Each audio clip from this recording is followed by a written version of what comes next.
একটি breaking news. আজ থেকে শুরু এসআইআর এর শুনানি পর্ব। শুনানির জন্য প্রায় 30 লক্ষ ভোটারকে নোটিশ। শুনানির দায়িত্বে ইআরও, এইআরও ও বিওলোরা। শুনানি কক্ষে থাকবে বিওলো সুপারভাইজার। শুনানিতে ভুয়ো নথি দিলে হতে পারে জেল, জরিমানা। নথি খতিয়ে দেখবেন ডিও। 5 দিনের মধ্যেই হবে তথ্য যাচাই। সিও কে রিপোর্ট দেবেন ডিওরা। এবং এই মুহূর্তে আমি কথা বলবো আমাদের প্রতিনিধি সৈকতের সঙ্গে। সৈকত, এসআইআর এর দ্বিতীয় তথা শুনানি পর্ব শুরু হচ্ছে। ঠিক কি কি নিয়ম রয়েছে এবং যারা শুনানি দিতে আসবেন তাদের কি কি নথি নিয়ে আসতে হবে বা তাদের কি কি করণীয়, যদি বিস্তারিত জানাও।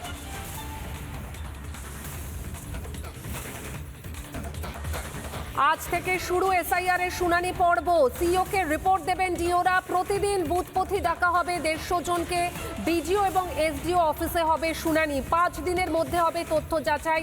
নথি খতিয়ে দেখবেন ডিও। শুনানিতে ভুয়ো নথি দিলে হতে পারে জেল, হতে পারে জরিমানা। কড়া নজরদারির মধ্যে আজ অর্থাৎ শনিবার থেকে শুরু হচ্ছে এসআইআর এর দ্বিতীয় তথা শুনানি পর্যায়ের কাজ। এবং যেটা জানা যাচ্ছে যে 5 দিনের মধ্যেই এই তথ্য যাচাই প্রক্রিয়া হবে। বিডিও এবং এসডিও অফিসে হবে শুনানি এবং একদম কড়া নজরদারির মধ্যে। আরো বিস্তারিত জানবো আমাদের প্রতিনিধি সৈকতের কাছ থেকে। সৈকত,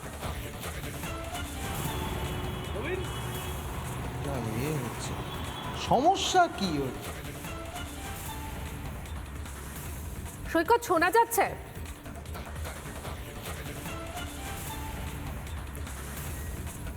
আরও একবার আপনাদের জানিয়ে রাখি, আজ থেকে শুরু শুনানি পর্ব অর্থাৎ এনুমারেশন ফর্ম বিলি, সেটা প্রথম পর্ব ছিল আর শুনানি পর্ব হচ্ছে দ্বিতীয় পর্ব। এসআইআর এর দ্বিতীয় পর্ব শুরু হয়ে যাচ্ছে। একদম এই মুহূর্তে আমাদের প্রতিনিধি সৈকতের কাছে চলে যাই। সৈকত, শুনানির জন্য প্রায় 30 লক্ষ ভোটারকে নোটিশ। কি কি বিস্তারিত তথ্য রয়েছে এই শুনানি পর্ব নিয়ে, যদি জানাও আমাদের।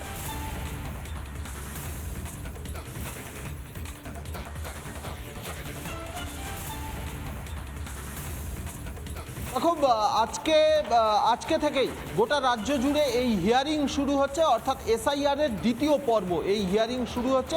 কমিশন সূত্রে যেটা জানা যাচ্ছে যে এই হিয়ারিংয়ে যারা ভুয়ো নথি জমা দেবেন প্রথমত সেই নথি যাচাই হবে এবং যাচাইয়ে যদি দেখা যায় যে কোনো ভোটারের জমা দেওয়া নথি ভুয়ো, তাহলে তার ক্ষেত্রে কিন্তু ব্যবস্থা নেবে। সেক্ষেত্রে কমিশন সূত্রে জানা যাচ্ছে 1 বছরের জেল বা জরিমানাও হতে পারে।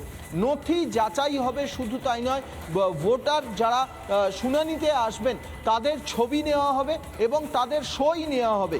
সেই ছবি এবং সই কমিশনের যে পোর্টাল, সেই পোর্টালে আপলোড হয়ে যাবে এবং তারপরেই কিন্তু সেই ছবি এবং সইটাও কমিশনের আধিকারিকরা তারা যাচাই করে নেবেন। অন্যদিকে ডিইও পদমর্যাদার আধিকারিক বা জেলা শাসক, সেই ডিইও তার কাছে জমা পড়া প্রত্যেকটি নথি যাচাই করে 5 দিনের মধ্যে, মনে করা যাক যে আজকে 100 থেকে 150টা নথি জমা পড়লো, আজকে থেকে 5 দিনের মধ্যে এই নিয়ম করে 5 দিনের মধ্যে সেই নথিগুলো নিয়ে রিপোর্ট দিতে হবে সিইও দপ্তরকে।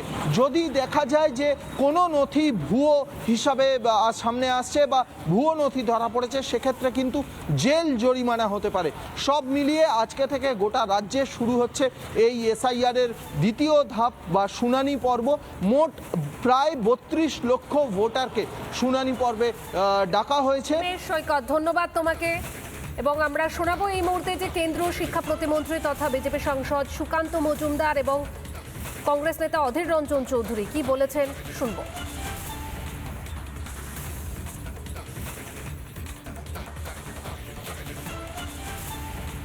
ইআরও তো দিদির চামচা বলে লাভ নেই।